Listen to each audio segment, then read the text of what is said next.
Captain of Rohan? Captain of Oh, Gondor. Captain Gondor. Charles even Yeah, forgot his title. he wouldn't have forgotten Boromir's title.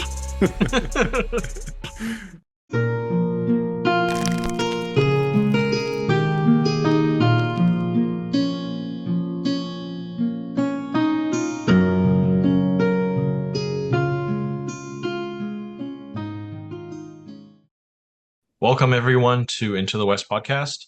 My name is Charles, and with me today are Richard and Ian. Today we're going to be talking about the most buffed profiles You look better than ever.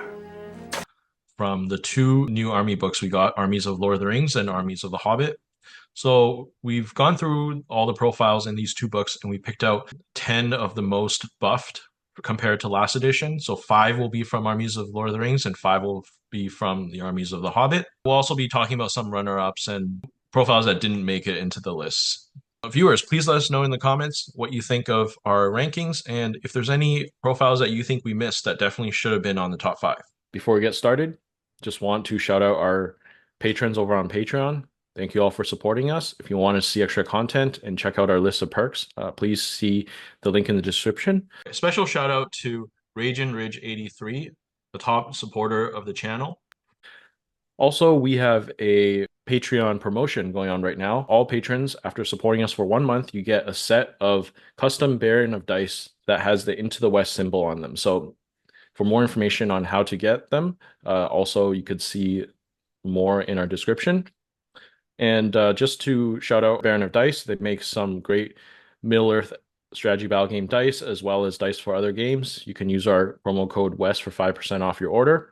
Okay, so let's start with Armies of Lord of the Rings. So for runner-ups, we have here Elrond, Treebeard and the Ents, King of the Dead, Warriors of the Dead, and Éomer. Well, I'll comment on the dead, I guess, in general there. I think the biggest change is just the move value is really huge, going up to move 8 and the change to spectral walk. They're going to run wherever they want. They're going to be able to flank wherever they want now. It's going to be pretty big. That's for both of them in general. And then for the King of the Dead, he stayed the same points, 2 extra inches of move, an extra fight value, an extra wound. Like, yeah, he's looking pretty good right now. Similarly, Aomer got fight 6. We memed on it quite a bit in the last edition, finally. Okay, people can stop crying about it. He got a 12-inch horse, which is pretty big. And then I guess, in certain armies that we've seen, he gets like free hero combat and some extra buffs. So really solid now. Yeah. Quick shout out to Ents. Ents in general have gotten pretty massive buffs. They all gained the dominant rule, obviously. Ents went down 20 points from 120 to 100. And then in their army, they can choose like different species of Ents, which gives them special rules. Treebeard also gained dominant and 4 attacks. So yeah, I think they're a lot better. And then Elrond mostly for how magic works now and the fight 7. And the buffs to priority. So foresight is it's actually a pretty nice rule. Yeah. Okay, so in number 5 from Armies of Lord of the Rings, we have Isengard Berserkers. Yep. It's not huge changes, but I guess for warrior models, they don't need it because he stayed the same points cost. He's fight 5 now, and his hand and a half weapon just got a whole lot better. If you get that natural 6, you keep the 6 if you're going two-handed. So one of the armies, Muster of Isengard, is basically going to be pretty good just because of the Isengard Berserkers. You back them up with pikes. It's that, and they don't have the elite keyword for Yeah, some reason. why? So I think people are gonna break out their armies of berserkers from like 6 years ago and just start running like mass balls of them, like 1/3 berserkers, 1/3 pikes, 1/3 crossbows. Go. You might as well crack out your feral Urukine and start using them as berserkers. Honestly, yeah, proxy them in. Why not? They're legit models. I initially thought that they lost the +1 defense to shooting, but then I saw they have light armor in their war gear, so they still have it. That loincloth is putting in the work, please. It's just as tough as what is it, the Lake Town armor? As light as a feather and as hard as dragon scales. It's like that, or it's because they all have the abs from the movie 300. That's what it is. I'm glad I didn't sell my Berserkers because last edition I was like, yeah, they're not as good anymore. I should get rid of these, but now there's a reason to use. Okay, in number four we have Arwen. So Arwen's got a big boost in stats and also the change to magic. So having two might, that's like two guaranteed Wrath of Brunines that she can cast for a pretty cheap hero. And in a certain army list, she can get Frodo as a passenger, and I believe she gets boosted to 3 attacks. That's a That's big kind of change. Last edition armless. she was one attack. Yeah, I think it's like you said, it's the two might thing, along with like Wrath of the Brunin still being so good. Like you can throw two die reliably and then just channel to another two, which is pretty big. Or throw her in with like heroic defense or something like that. She's got a lot of good stuff going on. And then in number three we have Faramir, the Captain of Rohan finally showing his quality in this edition. Captain of Rohan? Captain of Gondor. Son of Gondor. Charles even Yeah, forgot his title. he wouldn't have forgotten Boromir's title. So in this edition, he has three base attacks now instead of two. He has fight six now instead of fight five. He went up in points slightly, right? Yeah. Yes, just Well, a little bit. he also got resistance to magic. Yeah, resistant to And magic, it's sharpshooter, and he has the Citadel Guard leader, so he can actually take them, which not all captains can take, right?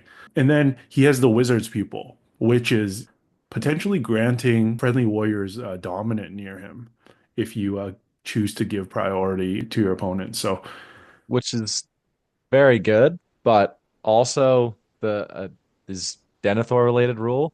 He when the army breaks, he just turns into Theodred and is like, "Yeah, I reroll wounds now. Let's Yeah, and go." free And heroic free, resolves. So he's yeah, a good yeah, magic defense hero. and Also, he last just edition he had that negative rule where if Denethor is in the list, he has to charge if he's able to. That's yeah, gone. it's gone and just replaced by this other one, which is just a buff.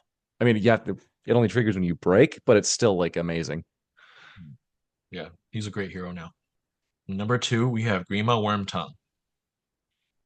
So on the surface, like it doesn't look like he's changed that much. Like if you just look at the stats, and he doesn't get access to his horse anymore. yeah. But the reason he's a number two is because some of the text explaining how his rules work changed. I believe he can now move through models, like through enemy models. And this is huge when a lot of armies have trouble getting rid of him and killing him. It's specified that you can't target him with like special rules either. I think this is not a great change. I understand that the old version wasn't a feel good because like he would often just get 3 point trapped by 3 infantry models. But this new change, there's not a lot of counterplay to it. It's almost No, like you're guaranteeing VPs. In most scenarios, you're going to be able to steal something, like destroy the supplies, domination. Like it's just reconnoiter. Like, yeah, having this it's one silly. model, it's Yeah. It's He silly. can also disable siege engines Yep. more easily now. Yeah, sure. It was a little annoying last edition if you got pinned by three models in the triangle. However, that was probably taking up about 25 points, right? Like he's earning his points back by nullifying the same points value as himself, right? There was counterplay. Now there, like you said, there's no counterplay. I know we're very early on in this edition, but from what everyone has seen, Magic has taken a huge hit. So whether the best armies that come out will have magic or not will still have to be seen, but I still think there's going to be less magic, and that was one of the counters against Greenmut too. The threat of like facing a Witch King, which was very common, getting a black dart to the face, was one of the reasons why you may not have taken Grima. But now, if magic is not there, then he's just gonna run wild. You can't even pin him even when you're priority. No, No. Yeah. because he That's can just move through you. Yeah. Yeah. yeah. If Grima is deployed as as part of the enemy army. The enemy models treat him as a friendly model and therefore cannot shoot, charge him, or make strikes against him, target him with special rules, or make shooting attacks which Grima could be in the way. So you can stand in front of a gun line as well. That's the thing, is that there's no counterplay. So I that's what I don't like about this change. But he's Well, definitely insane. there is counterplay for the objectives. It just means you have to surround the objectives with three of your own models. So then he can't end his move on the objective without overlapping one of your models, without charging one of your models. That's the only thing you could do. Not being able to charge him is the most insane part. Yeah, not being Yeah. able to. So Well, I it's guess that, I and guess in like destroy the supplies, you need to commit 9 guys at least. Yeah. yeah, or just have a trio of guys following him around, like trying to beat. They have to run in front of him, right? I'm sorry, but that is just ridiculous and rude. Yeah, it's silly. And then in first place, the most buff model from Armies of Lord of the Rings, we have the Mumak of Harad. If you guys watched our last video breaking down the new rules, the main reason is due to the buffs to all war beasts. It is now a lot harder to pin a war beast, and then along with several other minor buffs, like it's harder to get rid of the driver, and it went down 25 points as well. So also became cheaper. You're going to be seeing a lot of people crying because they got their armies trampled on because they could only charge 3 strength 3 warriors into them.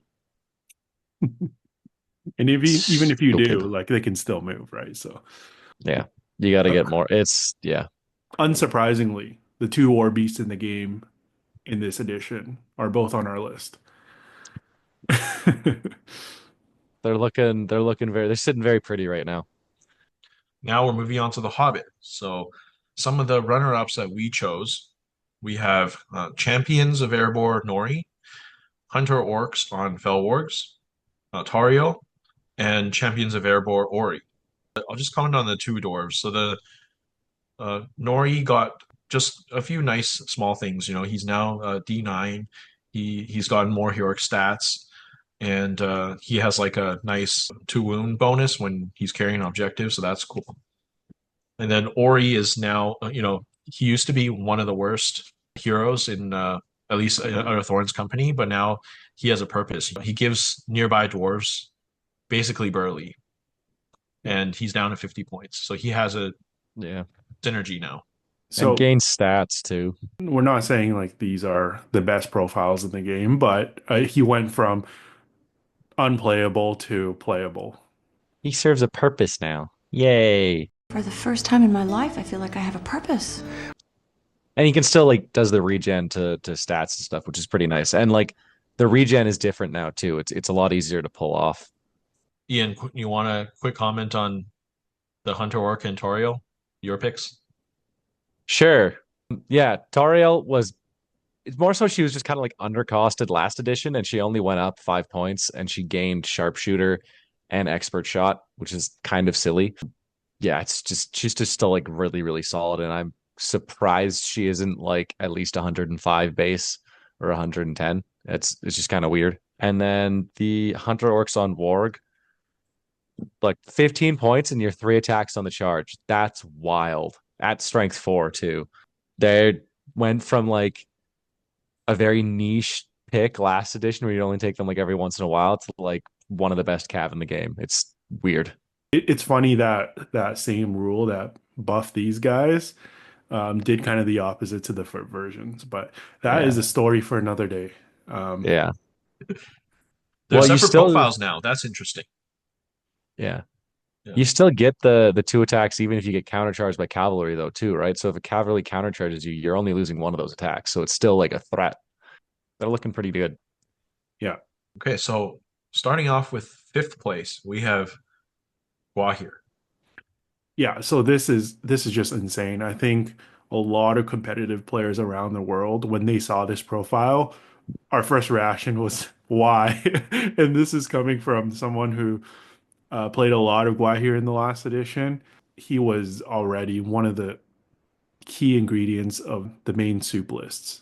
And for some reason, yeah, he got buffed here. The main thing is getting that extra attack. Staying at fight 8, staying at the same points value. Yes, he lost heroic strike, but in my mind, that kind of balanced out with heroic strike getting worse in general.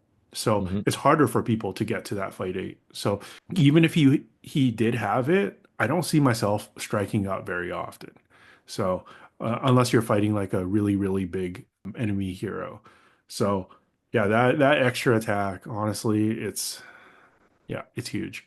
Also, just in general, monsters gaining dominant in a far away objective, he can fly 12 inches there and then outnumber you at the last turn, right? And take an objective that way. You kind of have to lock down objectives with more models now if you don't want that to happen. Before the play was that he did the same thing, but then he had to that last turn he had the pressure of killing those 2 models or something to take over the objective, right? Because now is he dominant 4? Yes. Yeah, like you're never gonna get 4 guys if you put 4 guys sitting back at any of those objectives. Like you're just not gonna have enough dudes to fight the list in general. Yeah. Yeah. The big thing for me with that was just getting the extra base attack. Before, if he jumped over the line to do an assassination run or something like that, you could kind of like stop him, and like pin him down because he could get stuck if he didn't like get the heroic move off. But with 3 attacks, he's just so much more reliable at winning the fights back there. 4 attacks on the charge means 8 dice at strength 6. He's so much more reliable at one-shotting things now. It's kind of wild.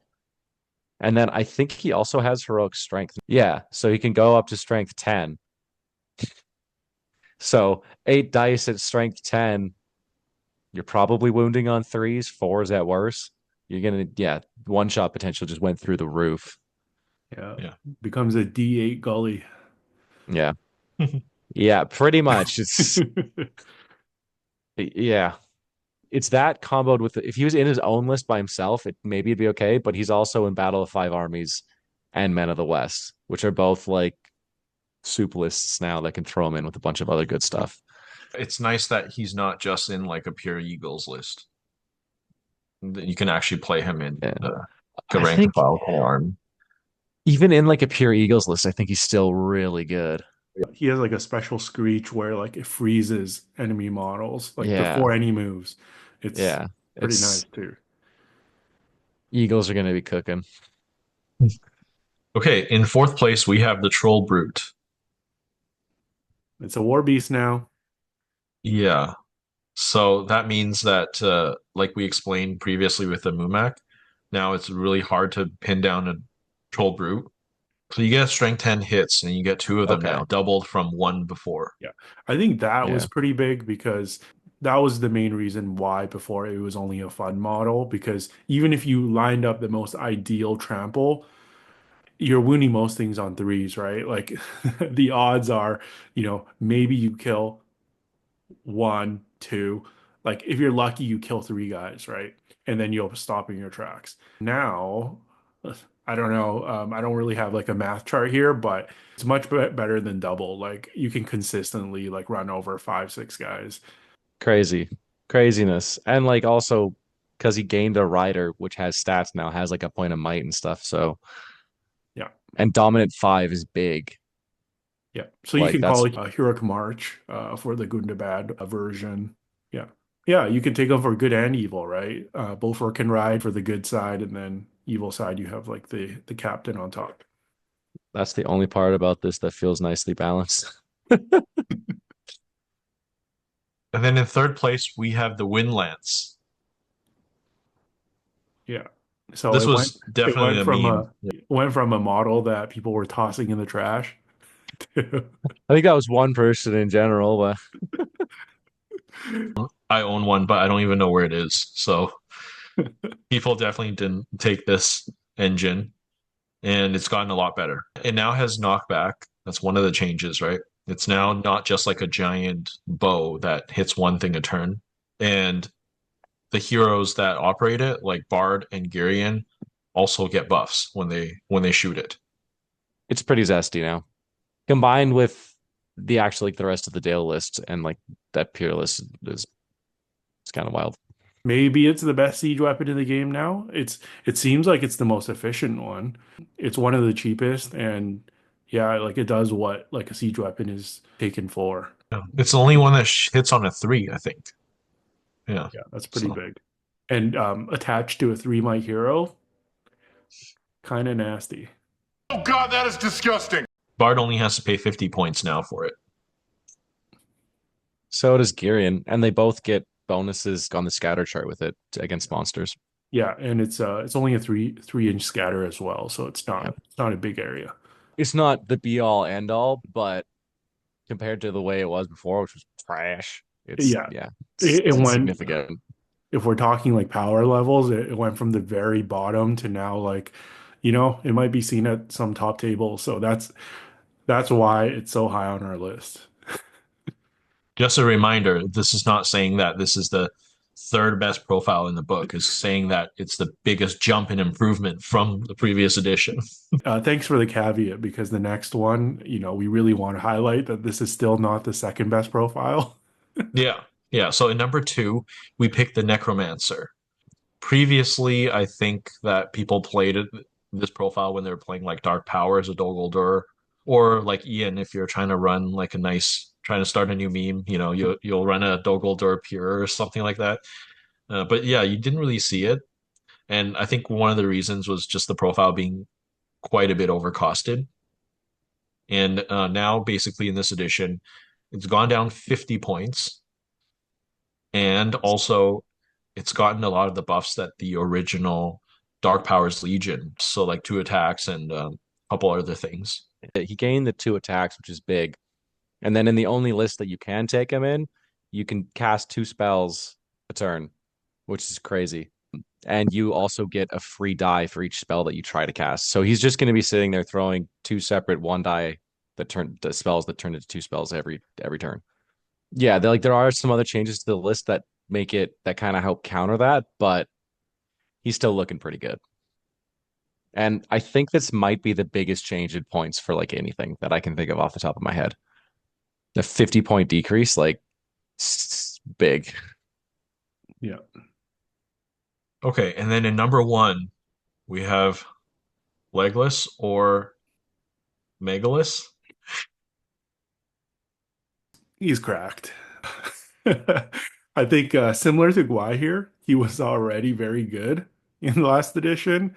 And yeah, again, people are we're all confused why he got more buffs. I mean, it's they're interesting changes. So, but just not sure if he needed them. So I think the biggest ones are he's a 2+ to hit now, and he can shoot while he's in combat. And then I think this one is a little bit weird where I think he only gets his like in a way it's a bit of a nerf side grade Yeah. where he can only shoot with like the no in the ways, like the straight 2 up on the one shot only when his target is in combat. But Mhm. I honestly think the other stuff kind of offsets that particular nerf. It's the 3 shots at 2+ to hit with might behind it. That's the crazy thing about it. The good news is he has to take all the in the ways as normal, right? So unless you need somebody to call heroic accuracy, or use one of his points of might to call heroic accuracy if you really want to get through a couple ranks of stuff to actually hit a target. I had one practice game with this so far, and the biggest change was having that rule in combination with shooting at a large target. It's hard for things with that to hide now from him putting a lot of fire down range. Yeah. I guess with that combination, it feels like it's the old Legless with these Mhm. buffs. Oh, yeah, and especially if you have a hero that's like mounted that gets caught out in the open, he has 3 shots hitting on 2s, and he can pick if it hits the horse or the ranger, I mean, which is not wild. not just in the open, but if a mounted hero charges him, like a bigger hero Yeah, charges him, yeah, you just shoot the horse from under him. There, yes, it's a there, little silly. there is some little tricks that you can use with him. One thing I do like about the change, again, I don't necessarily fully agree with it because he didn't need it, but I do think from the games that I've played and seen him played already, is that there's more tactical decision making with him. I think he's a harder model to use. I think before was just, you find the one high priority target that you Yeah, wanted gone or like VPs or something, and you're like every turn, 2 up, 2 up, 2 up.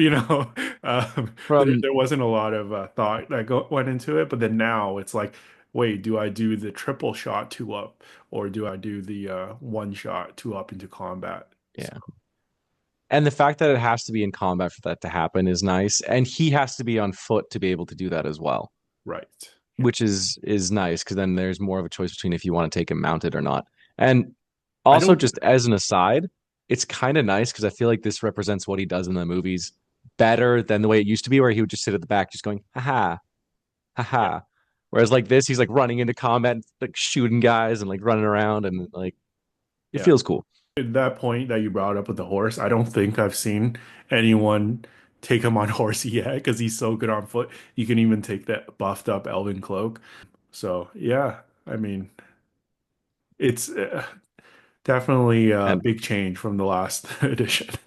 and he also falls into the same thing as Gwakir, where you can take him in like so many different lists. I think, yeah, you can take him in Battle of Five Armies. You can take him in Man of the West. You can take him in like Defender of the Hornbird. You can take him in what Defenders of else is Helm's there? Deep, you mean? Defenders of Helm's Deep. Yeah, and Halls of Um, Thranduil, that's his home. Halls of Thranduil, yeah, that as well. Like he's just in so many different lists. So Yeah.